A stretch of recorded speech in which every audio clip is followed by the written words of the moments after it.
बहुत जल्दी माँ की आवाज डरावनी चीख में बदल गई। मुख्य किरदार जान गया कि उसकी माँ भी संक्रमित हो चुकी है। इसी समय ट्रेन अगले स्टेशन पर पहुंच गई। ट्रेन में मौजूद लोग मदद ढूंढने के लिए बाहर जाना चाहते थे, लेकिन उन्होंने और भी डरावना दृश्य देखा। प्लेटफॉर्म पर हर जगह लोग भाग रहे थे। वे बेतहाशा मदद के लिए चिल्ला रहे थे, लेकिन उनकी पुकार जल्दी ही चीखों में बदल गई और खौफनाक खूनी दृश्य बार बार सामने आने लगे। सौभाग्य से ट्रेन आखिरकार स्टेशन से निकल गई। ट्रेन के यात्री मोबाइल फोन के जरिए बाहर की स्थिति जानने की कोशिश कर रहे थे, लेकिन इसके साथ ही और भी गहरी निराशा सामने आई। हर जगह ज़ॉम्बी हमलों की खबरें थीं। यात्री रोने चिल्लाने लगे। ऐसी स्थिति करीब 10 मिनट तक बनी रही। फिर ट्रेन आखिरकार अगले स्टेशन डेओन स्टेशन पर पहुंची। यहाँ का प्लेटफॉर्म पूरी तरह खाली था और यात्री एक एक कर ट्रेन से उतरने लगे। उन्हें ट्रेन कंडक्टर ने बताया था कि यहाँ सेना तैनात कर दी गई है, इसलिए यह जगह सुरक्षित होनी चाहिए। यात्री बेचैनी से हॉल से बाहर निकले और बाहर बढ़ने लगे, लेकिन मुख्य पात्र को पहले ही गुप्त सूचना मिल चुकी थी कि इस रास्ते में ज़ॉम्बी है, मगर उसने यह बात दूसरों को नहीं बताई, बल्कि अपनी बेटी को लेकर खुद दूसरा रास्ता चुन लिया।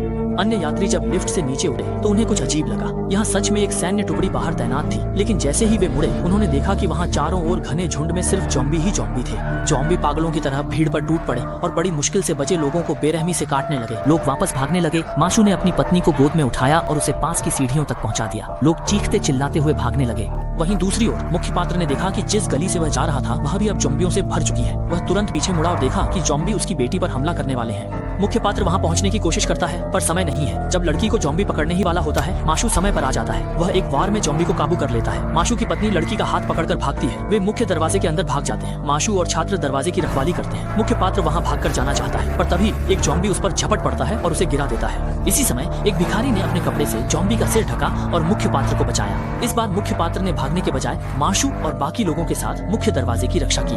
बचे हुए यात्री फिर से डिब्बे के अंदर भाग गए। इसी समय ऊपर की मंजिल पर ज़ॉम्बी ने कांच तोड़ दिया और सीधे नीचे गिर पड़ा। गर्भवती महिला और लड़की का रास्ता ज़ॉम्बियों ने रोक लिया, इसलिए वे एक बुजुर्ग को साथ लेकर विपरीत दिशा के डिब्बे की ओर भाग गईं। इसी दौरान मुख्य पात्र मुख्य दरवाजे को बंद करने में सफल हो गए, लेकिन जैसे ही वे हटे, कांच का दरवाजा झटके सहन नहीं कर सका और टूट गया। ज़ॉम्बी दौड़ते हुए आ गए और ट्रेन स्टेशन से बाहर निकल रही थी। 2 छात्र बाहर निकले, उन पर 2 ज़ॉम्बी झपट पड़े। पीछे वाला लड़का हिल भी नहीं पाया, लेकिन मुख्य पात्र ने उसे पकड़कर दौड़ लगा दी। वे डिब्बे के अंदर भागने में सफल हो गए, लेकिन जैसे ही मुख्य पात्र ने हाथ बढ़ाकर मामा शू को पकड़ना चाहा, वह एक तरफ भाग गया। जमीन